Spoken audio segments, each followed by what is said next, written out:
A briga por terras é um problema antigo no Brasil, mas vem chamando a atenção pela quantidade de mortes.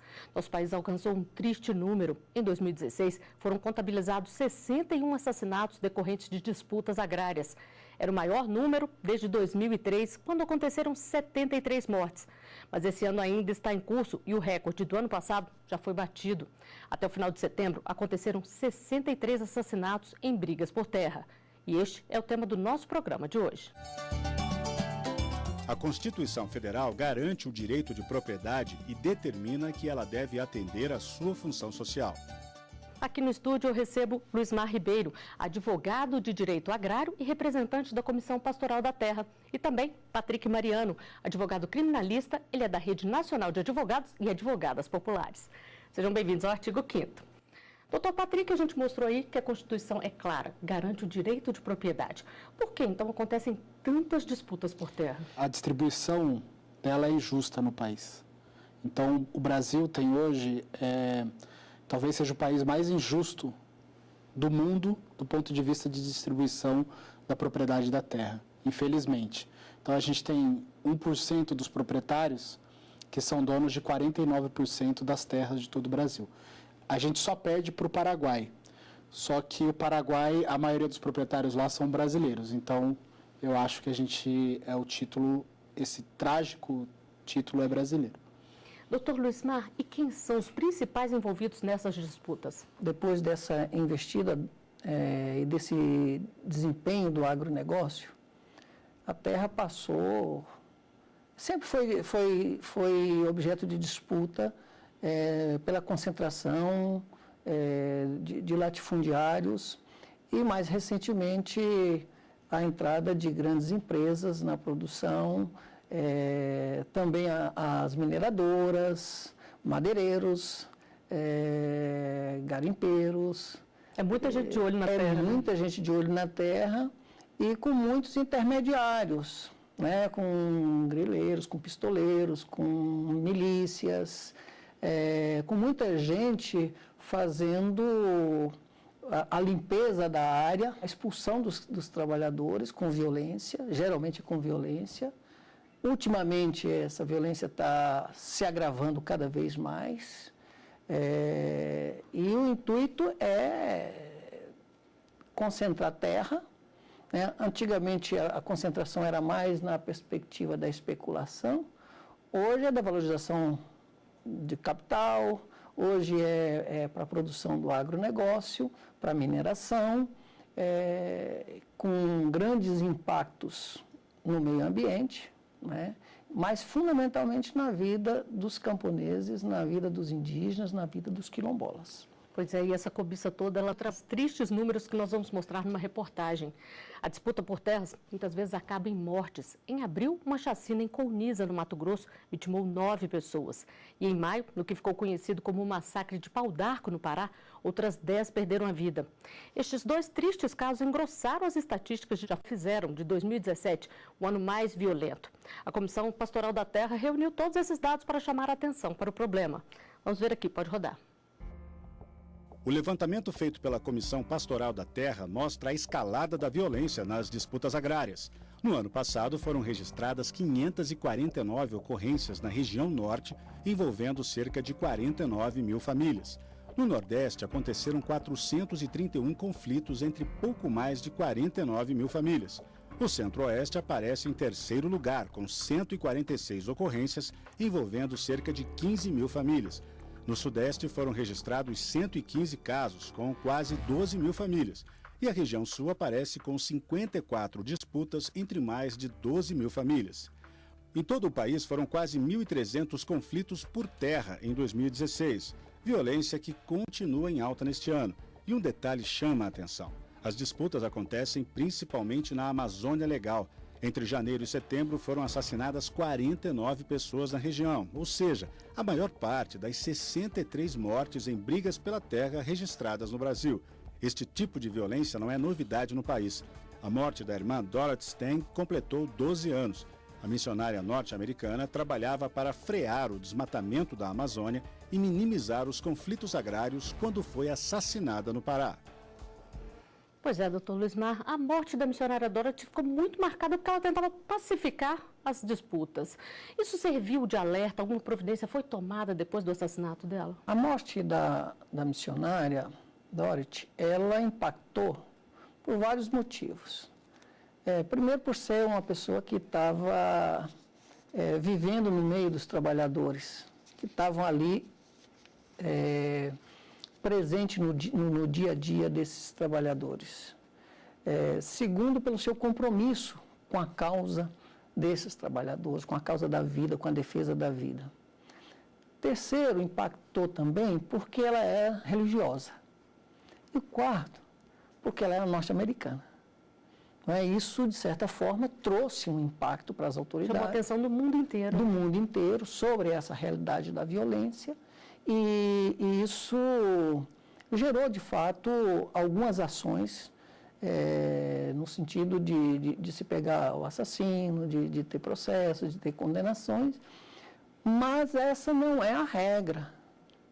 Não é a regra. A impunidade nesses casos de crimes contra trabalhadores é terrível.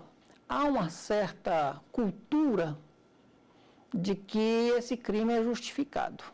Pois é, doutor Mariano, então vamos tentar falar um pouquinho aqui por que tanta impunidade. A questão penal, ela é muito falha quando as vítimas são trabalhadores. Você não tem casos no Brasil, são mais de, e esses números de 2017, 2016, mas se for pegar de 80 para cá, da década de 80 para cá, a maioria dos assassinos de trabalhadores, seja policiais ou proprietários, não vão para a cadeia, não sequer respondem a processo.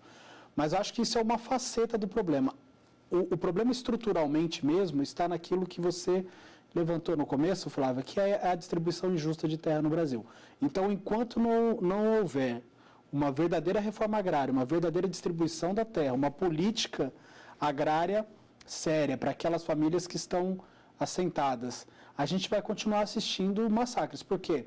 O da irmã Dorothy é mais recente, mas você lembra, teve o do Chico Mendes, que também teve uma repercussão internacional muito grande. Os massacres agora de Colniz e tal, tem um paralelo também no massacre de Eldorado dos Carajás. E se você for olhar a história do Brasil, ele é marcado por esses tipos de massacre. Todos eles têm a sua raiz na injusta distribuição de terra. E o resultado da falta de reforma agrária, então, se vê nisso, na questão da violência, mas se vê também no inchaço hoje das grandes cidades, dos grandes centros urbanos, e na falta de perspectiva de trabalho para milhões de brasileiros que vivem da terra e que viveram a vida toda da terra e que muitas vezes tem que migrar para procurar um emprego em situações muito precárias nos grandes centros. Pois é, doutor Luismar, doutor Mariano falou aqui de migração das pessoas da terra. Muita gente acaba abandonando a propriedade por medo nessas disputas, quando acontecem esses conflitos? Sim, é muito difícil para elas permanecer na terra numa situação de isolamento, às vezes distante de um centro urbano, distante da segurança pública, né? Então, muitas vezes, isso leva as famílias a abandonar os seus lotes, a abandonar a sua terra, por medo. A violência tem essa função, né? Ou seja, quem a pratica exatamente que a pessoa saia, né, da terra. Com esse objetivo de amedrontar, de afugentar as famílias da terra. A situação se agrava na perspectiva da crueldade com que essa violência vem se dando. Bom, o senhor está falando aqui da crueldade com que essa violência vem se dando. Muita gente tem dúvidas sobre esse tema e nós vamos conferir a primeira pergunta enviada para a nossa produção, que é justamente sobre isso. Pode rodar aqui. Meu nome é Rafael Santiago, sou da cidade de Divinópolis, curso odontologia e trabalho como representante comercial. Minha dúvida é a seguinte: quando acontece uma morte por disputa de terra, o crime é tratado da mesma forma como os outros ou tem uma pena diferente? Doutor Patrick. Rafael, a pergunta do Rafael na verdade, é homicídio, né? Não tem nenhuma especificidade, o crime contra trabalhador ou não. Agora, o que se espera, na verdade, é das autoridades que, como ele é relacionado a um fenômeno social, coletivo, que tenha políticas também para tratar esse crime de uma maneira... Geralmente, os movimentos sociais tratam esses crimes como os crimes políticos. São crimes políticos porque ele tem raiz na disputa pela terra. E tem algum agravante por conta disso, não? Não tem agravante. Uma questão agora, Flávia, bem complicada, é que depois do massacre de Eldorado dos Carajás foram criados alguns mecanismos estatais de conciliação para o conflito. A ouvidoria agrária era uma delas, só que foi extinta. Então você tem uma realidade muito conflituosa e você não tem mecanismos estatais, ou você está destruindo mecanismos estatais que poderiam ajudar a amenizar ou a evitar conflitos. Nós temos mais uma pergunta para ser respondida pelos nossos convidados. Vamos conferir aqui. Me chamo Newton, eu sou de Campinas, eu trabalho com tecnologia e eu tenho uma pergunta. As pessoas que invadem propriedades de outros podem ser presas? Dr. Luismar. Os trabalhadores compreendem que não estão invadindo. Eles estão ocupando uma propriedade, porque eles estão num processo de luta para fazer valer um direito constitucional, que é o acesso à terra. E como o governo, o Estado, não faz o que é o seu papel fazer, ou seja, a reforma agrária, obriga os trabalhadores a fazer movimentos no sentido de ocupar a terra e forçar com que essa reforma agrária aconteça, ou seja, a ocupação tem muito a ver com a luta pelo direito ao acesso à terra, tem muito a ver com informar a sociedade, trazer à tona para a sociedade terras que não estão cumprindo a sua função social, que não estão cumprindo os objetivos que a própria Constituição, que a própria legislação exige. Mas em algum caso, por exemplo, se as pessoas invadiram, depredaram ali, elas são simplesmente retiradas, é feita a desocupação ou pode chegar à prisão, doutor Patrick? Eu só complementando, o STJ, em 96, 97, ele teve uma jurisprudência que ele analisa justamente essa questão. Que ele trata a ocupação de terra não como crime, mas como uma expressão de um exercício de cidadania. E o STJ, então, reiteradamente tem decidido dessa forma. Fala, olha, uma ocupação de terra com o objetivo de denunciar ao poder público essa injusta distribuição ou a falta de cumprimento da função social, ela não pode ser enquadrada como crime, mas expressão de cidadania. É claro que aí, você extrapolar esse direito com danos, isso daí tem que ser apurado, tem que ser responsabilizado. Mas o ato de ocupar para denunciar, o próprio STJ, ele entende que é uma expressão da cidadania constitucionalmente assegurada. Nossa conversa continua daqui a pouquinho. Antes, o artigo 5º vai a um rápido intervalo e volta já. Aguarde aí.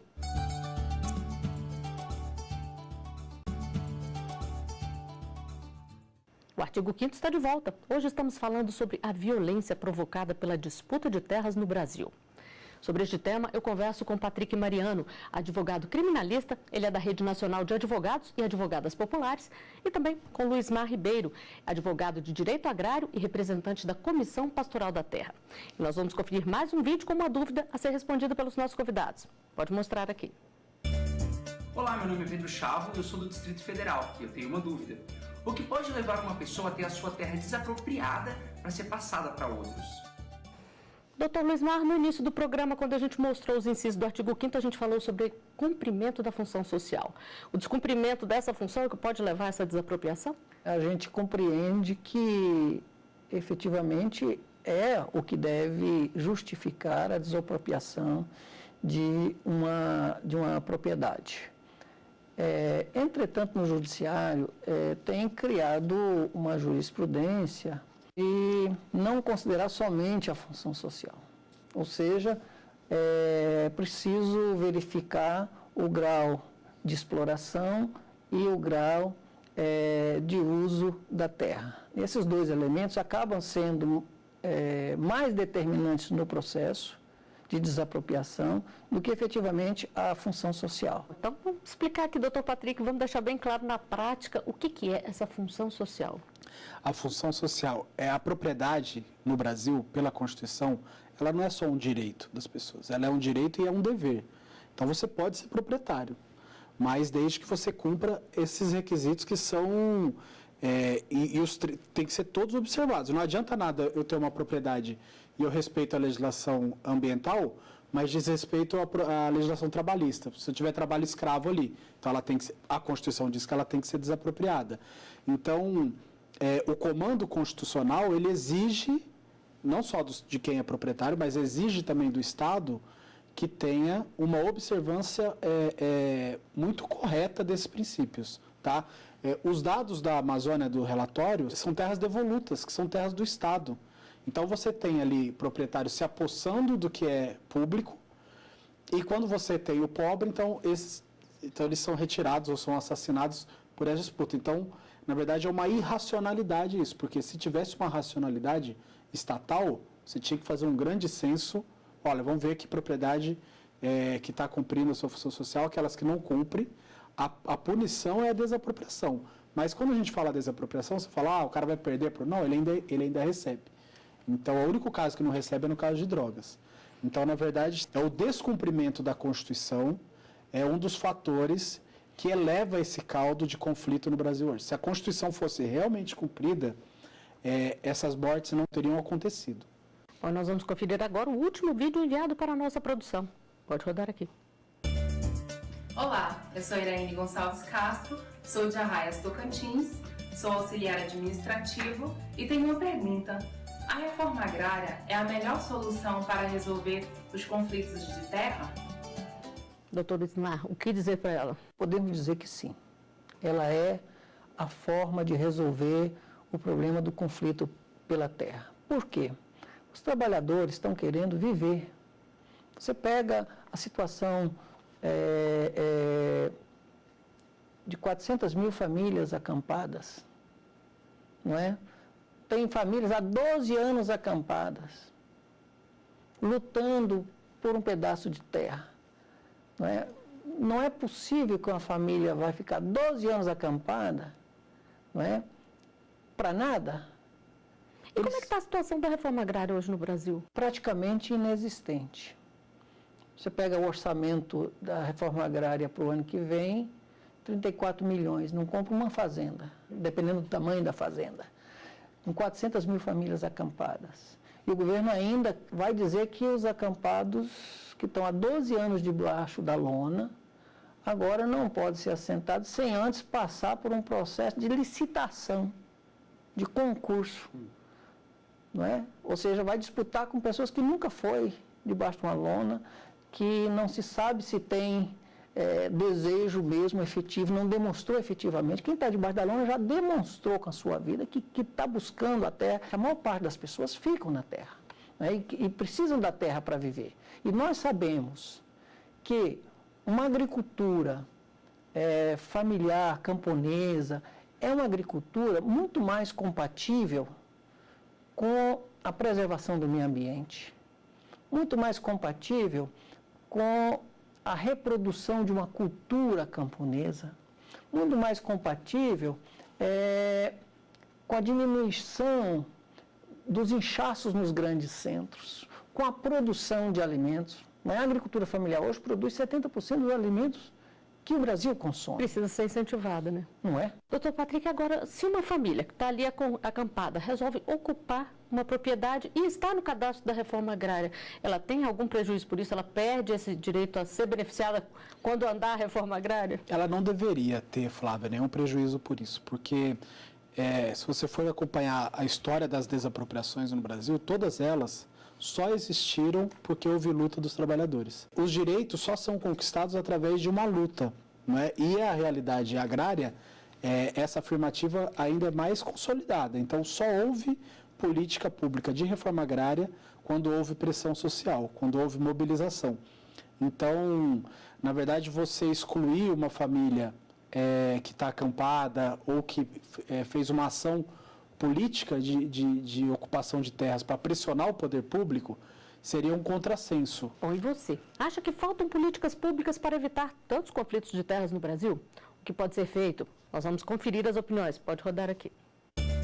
Querer invadir para conquistar, ganhar alguma coisa que não lhe pertence, mas a terra está vazia, mas não pertence à pessoa. Eu acho que a pessoa não deveria se meter num local que não é dele. Falta muito a fiscalização, o ente público ali mais presente e realmente criar uma política pública para se destinar a terra para esse pessoal. Olha. Pelo que a gente vê, são invasões de terras, né, do MST, e não tem política nenhuma em relação a isso.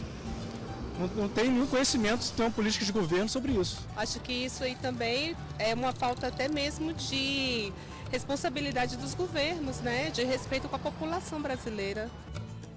Bom, a gente viu aí que as pessoas acham que falta muita política pública. E vocês? A reforma agrária, ela já deveria ter acontecido há muitos anos atrás.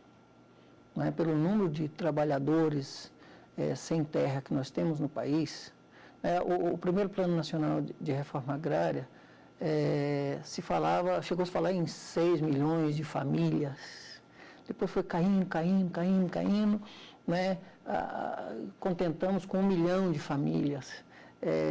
E assim não se assentou 1 milhão de famílias. A reforma agrária, ela precisa ser implantada, e implantada não só apenas como uma repartição de terra. Como o Dr. Patrick falou inicialmente, é preciso de ter uma política complementar, não é? Porque, às vezes, o governo, teve alguns governos passados que desapropriaram algumas áreas e deixaram as famílias ali sem liberar crédito, não é? Então, assim, deixando as famílias numa situação muito difícil de sobreviver naquele espaço, sem incentivo a uma produção mais organizada, não é? Sem uma assistência técnica eficaz, que respeite o passo e o caminho dos trabalhadores. Então, isso é uma situação que é preciso ser corrigido, não é? Porque se não se corrige, o problema vai persistir. E quando o governo ou o Estado incentiva a que essas famílias deixem o campo e não voltem ao campo, ele está criando sérios problemas, ele está aumentando uma dificuldade que para o povo trabalhador já é muito grande.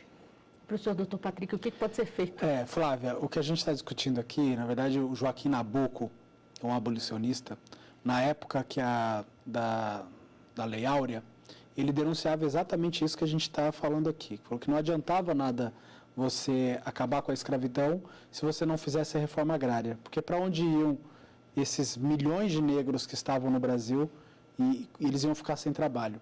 Então, o Joaquim Nabuco, infelizmente, estava muito correto na época, uma pena que a gente não fez a reforma agrária. Por outro lado, a gente tem experiências que são fantásticas da produção da agricultura familiar em projetos de reforma agrária. Então, hoje, agricultores ligados ao Movimento Sem Terra, do Rio Grande do Sul, são os maiores produtores de arroz orgânico da América Latina. Então, essa união entre pequena agricultura familiar e alimentos produzidos sem agrotóxicos, para alimentar, na verdade, não só aquelas famílias, mas a própria cidade com alimentos saudáveis, tem sido uma busca muito grande da própria sociedade que quer um alimento de mais qualidade. E para produzir um alimento de mais qualidade, é só a pequena agricultura, que ela tem muitas condições para entregar isso daí. Uma outra coisa que às vezes a sociedade nossa, ou é escondido isso da nossa sociedade, é que o trabalhador paga essa terra. Ele paga essa terra ao Estado. Então, ele não ganha nada, o governo não dá nada de graça para o trabalhador. Ele não tem o título não é dele, continua do Estado. Bom, a gente teria muito mais coisas a conversar aqui, mas infelizmente o nosso tempo chegou ao final. E o Artigo 5º de hoje fica por aqui. Dr. Luiz Mar, Dr. Patrick, muitíssimo obrigada pela conversa que nós tivemos aqui. E eu agradeço também pela sua companhia. Você pode rever os nossos programas pela internet. É só acessar tvjustiça.jus.br. E se quiser sugerir um tema, é só enviar e-mail para artigo5@stf.jus.br. Até o nosso próximo encontro. Tchau!